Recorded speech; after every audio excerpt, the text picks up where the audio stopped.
Welcome to Films and Stuff with your hosts, Pete Mitchell and Ethan Hunt. Pete, it's Films and Stuff. We're back for a new episode. How are you today? I'm great, Ethan. How are you? Oh man, we have been busy this past week. We had new episodes of The Boys drop. We had episode 3 of Obi-Wan drop. We have, I think we're still in shock over how good Top Gun Maverick was. Yeah. Oh, I can't stop telling people enough good things about it. And I've been trying to convince everybody I meet, even strangers on the street, to go out and see it. Yeah, you should.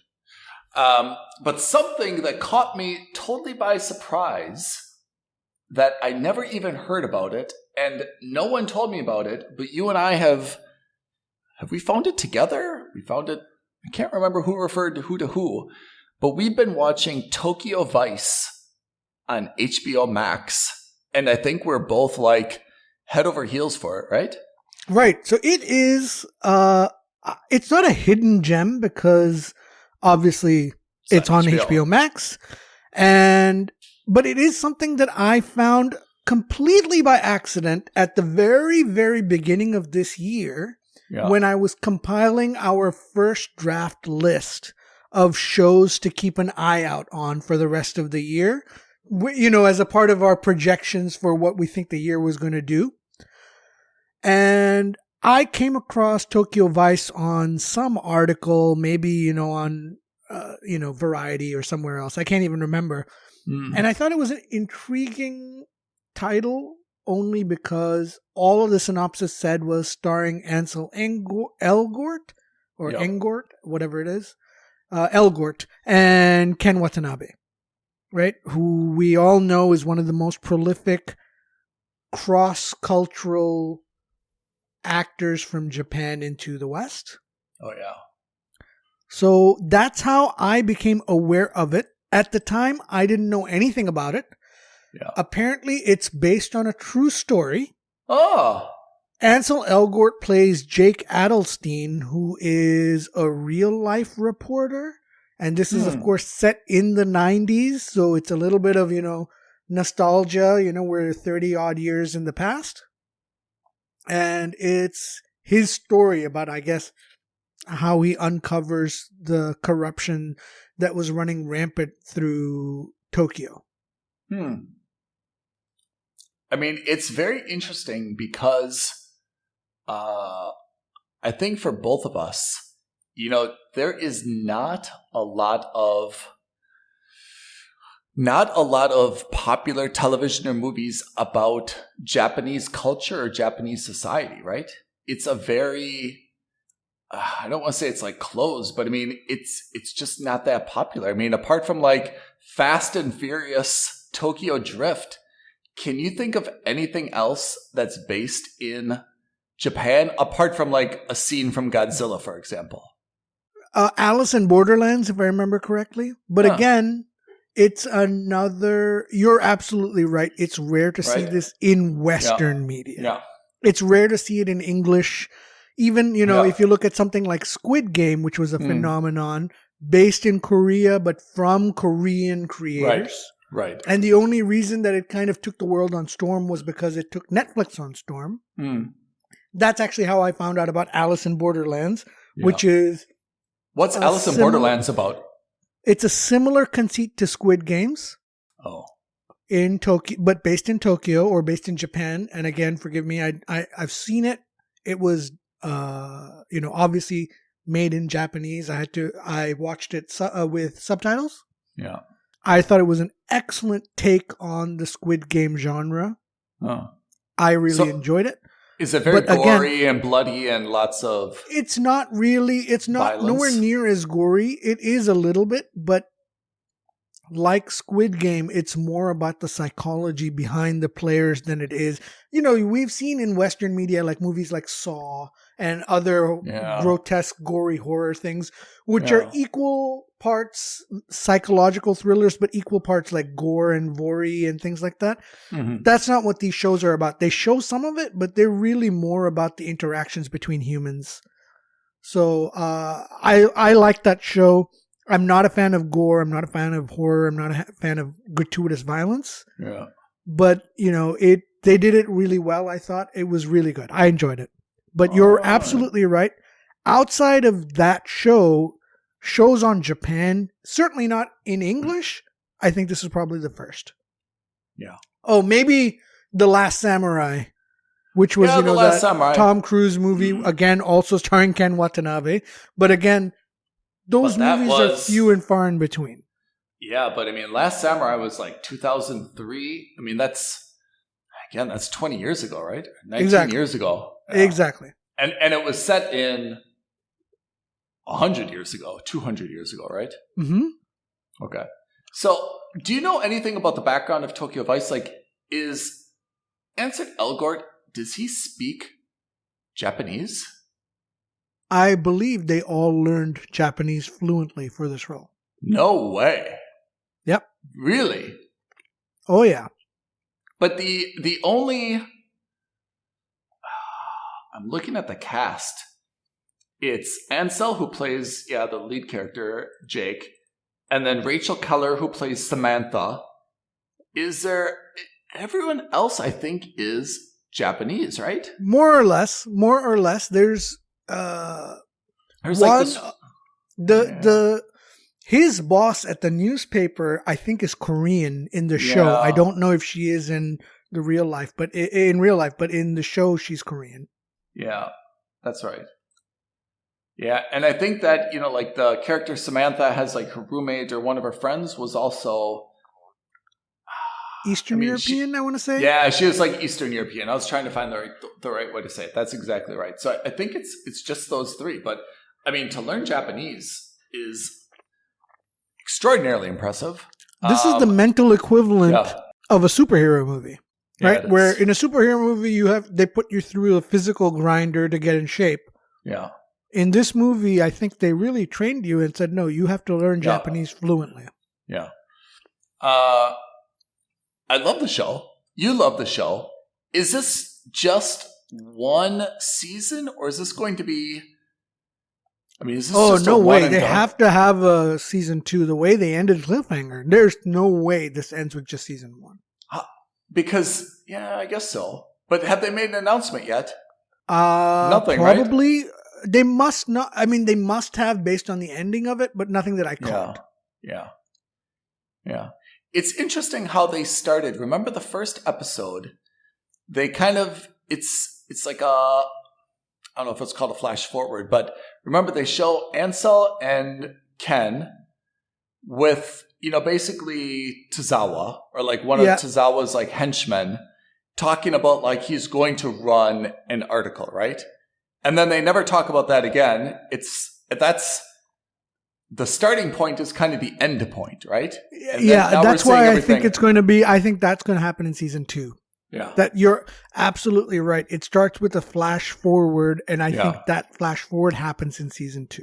I mean, what I was surprised by is that it's very genre bending, because it's not really clear if this is an action, if it's a gangster, if it's a drama, if it's a kind of a love story at the same time, right? It's really dynamic in terms of what this is, right? I remember that there was this one, I mean, I guess there's several movies that are about like the Washington Post or like, like different newspapers, and they're doing like a big story, and there's all these like dramas about should they run it, should they not run it, tracking down leads and so forth. These are more dramas, but this is almost like a gangster or a mob type movie, But from the perspective of a third party, not the police, not the gangster. So you don't get the perspective of a police officer. You don't get the perspective of of a fellow gangster or a rival gang member. Yeah. You get the perspective of the guy who's writing the stories about it on the newspaper. Yeah. If you're the prime minister of Japan, are you happy with how Japan culture and society is portrayed in this show? Does it make you want to move to Japan? So Japan in general, I've always wanted to go to. And I don't know if I'd want to live there, but it's certainly a place that you want to go to and spend time in. I also think that especially based on this show, but also, from other stories and from the reputation that Japan itself has kind of created for itself, I know that it's not necessarily the most friendly place for foreigners. Primarily due to language, right? I mean, just in terms of, there's something that makes me really nostalgic for the place. And that is, it seems like there's so many very like small, quaint sushi counters, bars, noodle houses. It's the opposite of kind of like the big box, huge places. It doesn't seem like a massive metropolitan city. Yes.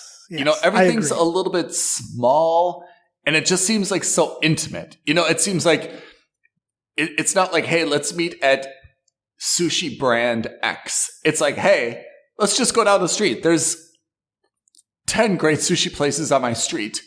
They're all good. We can get a beer at any of these places. They're all the same kind of like homogenous type bars, like a little bit like a European neighborhood feel. But for me, that's one of the very, very intimate things I think about this, like, and how it's kind of explained Japanese culture to me, is that seems very attractive to me. I think this show's really, really good. So first of all, let's do a quick recap. Yes. The story's premise is a young American man has moved to Tokyo. He has problems with his father. His father was a coroner or a forensic pathologist, something like that. That's what he says. I'm not sure if that's true, but that's what he says, yes. In the show, exactly. Mm-hmm. And then and he moves to Japan with the goal of not just becoming, fluent in Japanese. The first episode, you see a montage of him like learning Japanese. Yeah. He's teaching classes to Japanese. He's teaching English. And then you also see him practicing Japanese. And he sits down to write an exam because he wants to be a reporter at, I guess, the most important newspaper in Tokyo. Yeah. He gets the job because, even though he's a foreigner, everyone thinks that he's got exceptional writing talent. Mm-hmm. And he becomes this reporter for this newspaper. And, you see him do a little bit of struggling because he's the rookie reporter and all the rookies are treated like dirt. He takes the crime beat and, he thinks of reporting in Japan as you would an investigative reporter would in the U.S.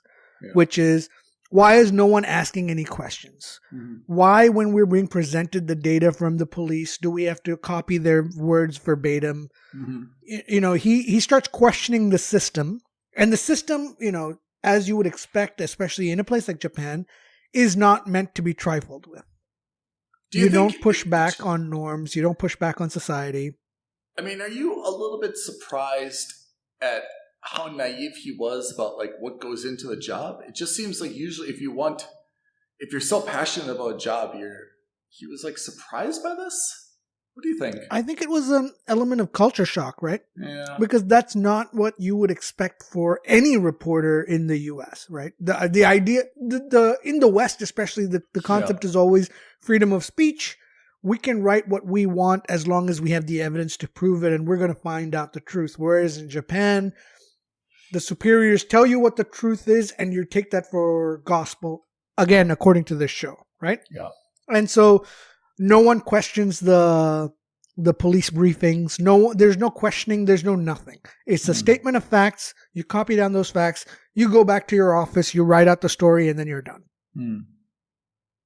So he does that. He's you see him butting heads with his superior, who is this female reporter who's been at the paper for a long time. She's kind of like his supervisor. Yep. And then there's pushback with her supervisor, and there's constant pushback, but he eventually wins people over to his side, not just because of his writing, but because he starts applying logic. He's enthusiastic. He's very enthusiastic. Yeah. That's right. And he basically falls down this rabbit hole, and he gets introduced to the Yakuza. Mm-hmm. Right? But it's not the Yakuza that we think of in movies. Like, it's not the Yakuza we think of in Western pop culture. These are gangsters. These are drug dealers. These are the underground of Tokyo. But it's a lot more civilized than you would expect. And it's a lot more low-key than you would expect. It's not a bunch of people running around shooting people. It's not a bunch of guys with lots of tattoos. Like, we've seen so many time and time again in Western media, right? Mm-hmm. And he goes down this rabbit hole. He's discovered that a potential love interest of his is dating someone who's in the underworld. And he's following this rabbit hole because people are getting murdered. And we find out that it's because there's two rival gangs in the underworld who are competing for the same space. And, so there's conflict there, and that conflict has caused like a number of people to die. And we find out, there's lots of, I don't want to spoil it because it's an intriguing storyline. Yeah. Lots of different rabbit holes to go down. Highly recommended. So what else can you say about his love interest, her character name is Samantha. She basically works as not an escort and definitely not a hostess, prostitute. Right? Yeah, a hostess, right? Yeah. In one of these kind of gentleman clubs. And her backstory is that she was on a Mormon mission and then she just kind of stayed in Japan. Do you think there is any other group that gets a worse rap in movies and television than Mormons? I mean, I haven't really thought about it, but probably. Right? Like, is there any, can you think of any positive movie or television show where Mormons have been portrayed in a good way? It's so, right? Wasn't there a TV show where there was what's the opposite of monogamous? When you've got like multiple wives, polygamy, right? Yep. Wasn't there like a show about like Mormon polygamous family or enclave? So maybe I don't know. The Church of Mormon has like a lot of money. Why aren't they like producing any movie or something to like change the narrative? Right? Very surprising. I think, and forgive me if this sounds blasphemous, but like the Mormons are like the Canadians of religion. Everybody, they're good guys. They're all good people. They don't create any waves, and, they're doing their own thing, and they're being happy, and they're promoting their own sect of the religion happily. Yeah. But it's like it's so trite, right? Like, do you think the Book of Mormon was created by Mormons, or is that like something just about Mormons? Have you ever seen that? Oh, no, the Book of Mormon is the creators of South Park. Trey Stone and Matt Parker did that. Oh, they did? Yeah. That was the book. Have you ever seen it? I have. I've been dying to watch it, but I still to date can't get tickets for it. Really? In London, it's always packed in London. It's always packed in London. Well, you should book in advance. It was Hamilton before Hamilton. Yeah. It's always busy. All right. So the Book of Mormon is not actually by Mormons. Although it doesn't portray Mormons as terribly negative in that play. Right? I haven't seen it. I don't know, but I know that Matt Parker and Trey Stone were behind it. I had no idea. That's great trivia for the day. Thank you, Pete. You're welcome. So I think... So yes, he hooks up with the mob on one side, and he also ends up hooking up with Ken Watanabe, who's a chief detective or like a detective in the police. Mm-hmm. And unwittingly, or maybe wittingly, Ansel Elgort ends up becoming the go-to man in between the mob and the police. Yeah. Right? And, he's trying to write this killer article. He's trying to, kind of get everyone to believe him at the police, or not just at the police, but also with the newspaper. And you get to see a little bit of drama between the police because, we find out that some of the cops are dirty. We find out that some of not the people at the newspaper, but some of the mob, they don't necessarily want to be in the mob anymore, but they're kind of stuck in that life. So it's a really nice view on this ecosystem between the mob, the journalists, and the police. I find that he has a lot of free time. For someone who is supposedly working at this newspaper like 100 hours a week, he has surprisingly a lot of free time to just be like hanging out with people, right? It's one of the things that always surprises me about television shows is that it obviously, as realistic as they try to be, people always have an abundance of time where they're always just kind of like waiting outside someone's like door, right? Yeah. Like, yeah. I've or having like a 4-hour just got all this time. Yeah, you know, I'm always surprised by, you know, how much time Ansel's character has, because initially when they're hired, remember they make a statement like, this newspaper is now your life. Yeah. And the Japanese culture is known to be apparently very hardworking, right? Like people are working all day, all night. You know, they're sleeping a few minutes on the train, or they're not even sleeping. They're sleeping under their desk. Or they're sleeping at the office, right? Because you see that happen there as well. So, yeah. And he seems to have an abundance of time. I know that's for entertainment value, but that's one of the things that always strikes me is that, like, I mean, I know like part of the job is obviously to recruit sources and get leads on stories, but he seems to just have like a lot of free time on his hand to just kind of like chit chat. Yeah, it seems, you know, for a while I thought he was going to get kicked because he was getting like shirking his responsibilities. Yeah. He was more being an investigative reporter than he was doing his real job, or at least it certainly seemed like it. Yeah. But now he seems to have like a good amount of clout within the newspaper. Like he's got a good rapport. Yeah, because he's boss. Got buy-in with the supervisor. She's in, right? Because they go after this insurance company that's harassing people for payments, or not insurance company, bank loan company, right? Yeah. This lending company that's also taking out insurance policies on the people who they are lending money to. It's this whole complicated web of mysteries. There's Samantha's friend dies. Yeah. It's a whodunit. Mm-hmm. He finds out at the end of the season what happens. He goes to Ken Watanabe, who he had pissed off, but then they kind of like reconcile. It's. Do you think Ken Watanabe is? Do you find this to be like one of his finest performances, or do you think it's closer to him kind of like mailing it in? I'm not finding it to be his best.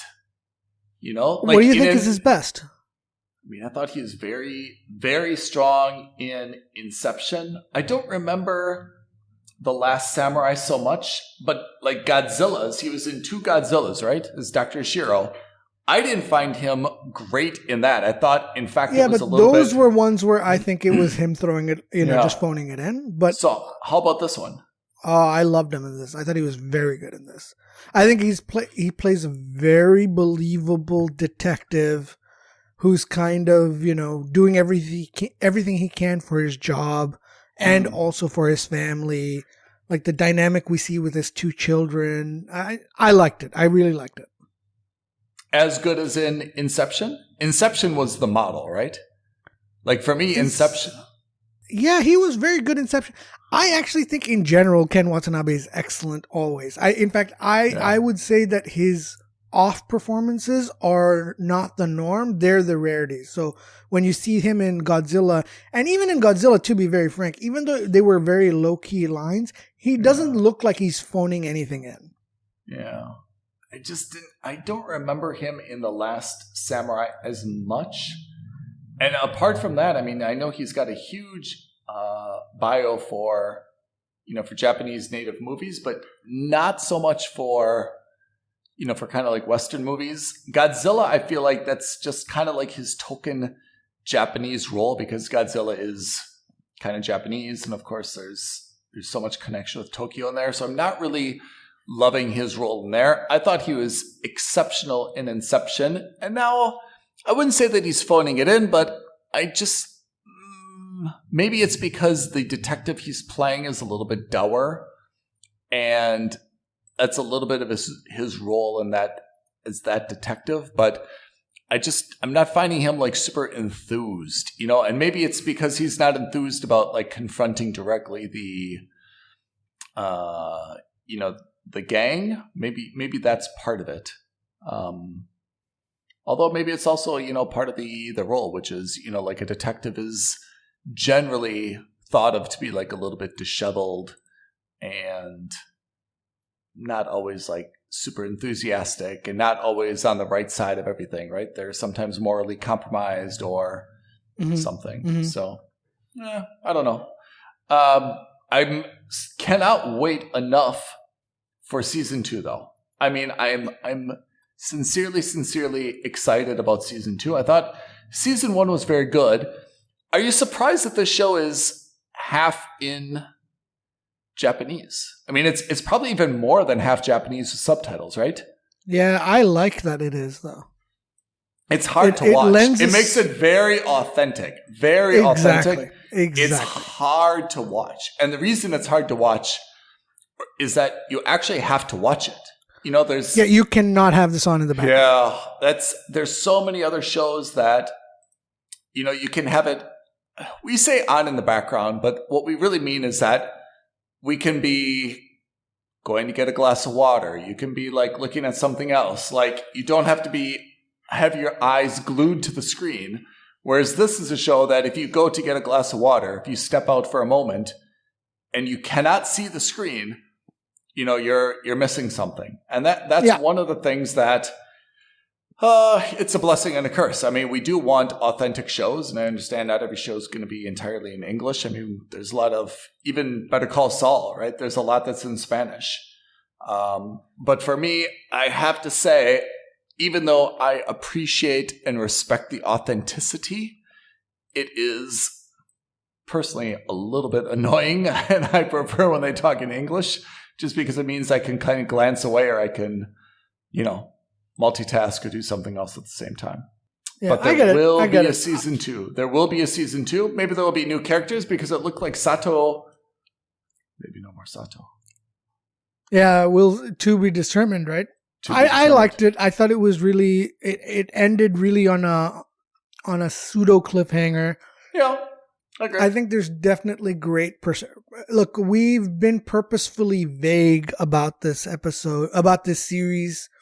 We don't want to give a full spoilered breakdown of everything because, for one, it's hard to do this series justice in 40 minutes, 30 minutes. It's a deep and not complicated, but it's a deep story, and it's got a lot of moving parts. It's got a lot of different angles, and what they've been very good about is showing all those angles from everyone's perspective. So even with the bad guys, even with the mobsters, you get to see the behind the scenes of what's going on with them. It's not just here's the mobsters, they're bad guys, and that's it. You also get to see the way their structure works, their organization works, the inner workings of their philosophy. You get to see a lot of that. And it gives you a very complete picture of the mob, a very complete picture of the police, and a very complete picture of the journalism and society in Japan in total. Did you love Elgort in Baby Driver? That's the first time I remember seeing him, although he was in the Divergent series. But I only remember I never watched really the Divergent series, so... No. But I thought he was very good in this, in Baby Driver as well. Yeah, he was amazing. And he was apparently also in The Fault in Our Stars, although that's so old, I don't remember him. But I primarily know him from Baby Driver. Yeah, likewise. I think that was the movie that really propelled him into the front page for everyone. Yeah. And now this will be a new level, but I have to say, like, apart from this and Baby Driver, like, I just don't remember him in anything else. But in general, I think the show is well worth the watch. And I'm very much hope that... Is it a subscribe? Is it a subscribe? Is it a subscribe yes, for you? For me, it is a 100% a subscribe. Yeah. I have to say, I agree. I think now that if we look at HBO Max, we watched Winning Time, which I loved, and I think you liked. I also enjoyed, but slightly less. Yeah. Yeah. So I thought Winning Time was a subscribe to HBO Max, and I think that Tokyo Vice is a subscribe to HBO Max. But are we watching anything else on HBO Max right now? Barry, you're watching Barry. I am, but Barry overall as a series is a watch if you've got it, but it's this season in particular has so far done nothing for me. But apart from that, I'm not watching anything else on HBO Max right now. But there's something that we should talk about on Netflix, which I want to know if you or anyone else is watching. The Time Traveler's Wife. What? Yeah. No. Yeah. Time Traveler's Wife? What's that? Yeah. Have you ever seen The Time Traveler's Wife, the movie? No. Oh. There's a movie, and now it's I thought that was a book. It was a book. And they made a movie out of it? Oh, I did not know that. It was a book, and then it was a movie, and now it is a series. No, what I thought you were going to talk about when you said time, I was like, oh, okay. I thought you were going to talk about the Umbrella Academy. Oh, tell me about the Umbrella Academy. So that is also coming out in June, I think towards the latter half of this month. The third season of Umbrella Academy kicks off. What is it about? It is awesome. I believe it's based on a series of comics or graphic novels also, but I'm not sure. I've never watched it. Oh, it's highly recommended. I highly, highly, highly recommend it. Is it a subscribe? Is it a subscribe? Seasons 1 and 2 were definitely a subscribe. Umbrella Academy, the easiest way I can think of it is a lighthearted black humor version of the X-Men. Oh. And the idea is there was one guy who realized that, on this one particular day, children all around the world were being born with special powers. Okay. And so what he does is by hook or by crook, he adopts as many of those children that he can. Okay. And he raises them in one house. Looks like the X-Men mansion. And he raises them in one house to be a team of superhero crime fighters. Really? Yeah. And he doesn't name them. He numbers them from 1 through 12, I think. Something like that. And he raises them to be superheroes. And then we pick up, season 1 picks up, they're already adults now. This has happened in their past when they were children. Yeah. And the team has now since broken up. Their father has died, and it's the story of them coming back together for his funeral.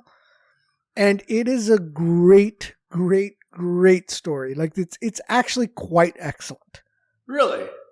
It's quite excellent. Okay. I think it's a unique take on the superhero twist. Is it? You said it's dark though. Is it as dark as The Boys, for example? No. So when I say dark, I mean it's nowhere near as gory as The Boys. I think when I say dark, I mean for me, dark is kind of like the Shakespearean version of a comedy, which is to say it's not. When I say dark, I mean that it's not your typical Marvel or DC superhero comic book movie or series. It's slightly gritty. It's a slightly more real. They deal with issues which are things that they don't normally talk about in the movies, in the MCU movies, for example. So it's really good. Are they 1 hour episodes? I don't remember now. It's been so long since I've seen it, but maximum, anywhere between 40 minutes to 1 hour. I don't think they were that much longer. All right. So this is something that I have to watch because I think now we're in a little bit of a lull. I know we've got Kenobi, but it's coming out once a week now. I know we've got The Boys. It's coming out once a week now. Yep. I think that I need to start something new. I'll give Umbrella Academy a try and see if this is the one. Yeah. What did you... I know we spoke about it a couple of weeks ago. We spoke about that anthology series, Love, Death, and Robots. Oh, I do like Love, Death, and Robots. Now, those are shorter episodes. And I have to say, something I like about that is that they're like short little stories, right? Mm-hmm. I mean, I'm just saying, like, I know what they're about, but I'm saying, like, is that an accurate way to explain it? So they're short. They're short little stories. Anthology of shorts. That's exactly right. And the nice thing about that is, if you're the type of person where you're only able to kind of catch something like, for me, for example, while I'm eating breakfast in the morning, when you're home and you're kind of eating dinner by yourself in the evening, you know, you want to catch something before you go to bed, like, but you're not ready for like a 2-hour commitment and you're afraid of starting Umbrella Academy because you'll binge 5 episodes and be up until like 3 a.m., you know? Right. The nice thing about Love, Death, and Robots is that you could be like, okay, I'm just going to watch one. There's no benefit to staying for a second one because there's no continuity. It's entirely different. And each of them, I think, is interesting because they really make you, like, they're all kind of, like, provocative, you know? Social commentary, right? Yeah. So, like, some of them, like, I like it. I'm like, oh, I wish there was more. Some of them, I'm like, oh, this isn't for me. Like, I'm happy it's over. You know, like, I wouldn't say it's hit and miss. It's more hits than misses. But, and they're all very similar style, theme, right? Like maybe they're directed by different people, but I mean, you can see like there's some like common themes, but just because you like one, you may not like another one, you know? Yeah. Yeah. And that's one of the reasons why it's not super, super easy for me to say that, you know, if you've never watched it or if you don't have Netflix, you should subscribe. Yeah. I do end up saying you have to subscribe to it because there are now 3 seasons of it and you get like a good number of short stories between all 3 seasons. And if you pick out like the best of the best from there, you get a very, very good, compelling series of shorts in this, in this anthology. And you're right. You know, I would say out of every 10 shorts, 7 are, I would say 5 are excellent. I would say 2 or 3 are good. Yeah. And the other 2, meh. I couldn't care less. Not bad, but not particularly good. Yeah. I probably agree with that ratio. I mean, it's interesting. I wonder if any of these will ever be picked up to be made into like a feature film or, you know, the inspiration for a series, because some of them do have some longevity to them, you know? Yeah, I agree. Some obviously do not. Yeah. I mean, there's also a lot of movies that could actually be 20-minute shorts instead of, you know, a 2-hour movie, right? Exactly. So I do think that it's worth a watch me personally, if you don't have Netflix, you should go out and get it for it, only because you're also getting a lot of other stories. I think, Ethan, you're probably, based on what you've said, it's probably something that, you know, if you've got it, you should watch it. But I'm sorry to downgrade it. I think this is a pass. Ooh, I mean, okay. But I mean, I know we're only supposed to have 3 categories, but I don't think this is something where you should go out of your way and mooch a password for it. If you already have a subscription and you're looking for something, then I think you should go ahead and watch it. It's definitely worth your time. If, you know, you've got the opportunity to watch it, yes. But I don't think you're actually missing out on anything, just because there are so many that if you see 5, it's not like you've seen 5. You've also seen like none of the other ones, you know? So you can actually, it's kind of an all or none, you know? So if you really like it, you should go ahead and watch them. But I think it's not even worth mooching, because you're never going to be able to like really satisfy yourself unless you see all of them. Right. That's interesting. So what do we have next? So that's what we've got. We've got to stay current on Obi-Wan. We've got to stay current on The Boys. And I've got to catch up on the Umbrella Academy season 3 on Netflix. So you've got a couple weeks. You've got a couple weeks. I think Umbrella Academy comes out the last week of June. I haven't seen the first 2 seasons, though. So, yeah. And then you've got next week as well. You've got the launch of Ms. Marvel. That comes out also on Wednesday. Also releases with Kenobi every week. It's not very high on my list. I don't know anything about it. What can you tell me about it? No, it's based on Kamala Khan. She's the first Pakistani American superhero She, I believe, is also going to be in Captain Marvel 2. Oh. I think this is their way of teasing the Ms. Marvel's movie. I think it'll be a mooch. I don't expect it to be a must subscribe. I think the art style is also, and the film style is going to be geared towards being more geared towards a younger audience. No. But still, we'll watch it because, of course, that's what we do. What about, when is Thor Love and Thunder coming out in cinemas? July 8th, almost exactly 1 month from now. Really? July 8th? After 4th of July? After 4th of July. Is that weird? So the 4th of July falls on a Monday. Yeah, I suppose they could have done it that first weekend, right? 1, 2, 3. They could have gotten it out on the 30th of June and had that 4-day weekend into... Yeah, they would have had that 4-day weekend there. Or do they think like everyone's just going to be out doing barbecues? Everyone's gonna be that's the other thing is I don't think 4th of July is a weekend where people actually go out and watch movies. Unless it rains. Yeah. Yeah, in general, I'm pretty sure 4th of July is about sitting at home, doing your barbecues and relaxing. I don't think it's a actually, watch the cinema. You're right, because like everyone's going to watch fireworks at night. No one's like, "Hey, did you see the fireworks?" No, I was watching the cinema. I was in the dark room watching Thor. Exactly. So that next weekend probably is good for it. All right, we'll be there for that as well. Yes, there may be 1 or 2 other movies in between that I'm not thinking of off the top of my head. I'm sure you'll have seen or you will watch after this the trailer for Man from Toronto starring Kevin Hart. I did see the trailer. Yeah, I was a bit mad about it as well. I just don't see anything compelling about it. Yeah, I thought it was going to be a movie to be released in the cinema. I'm glad. It looks like your perfect Netflix movie.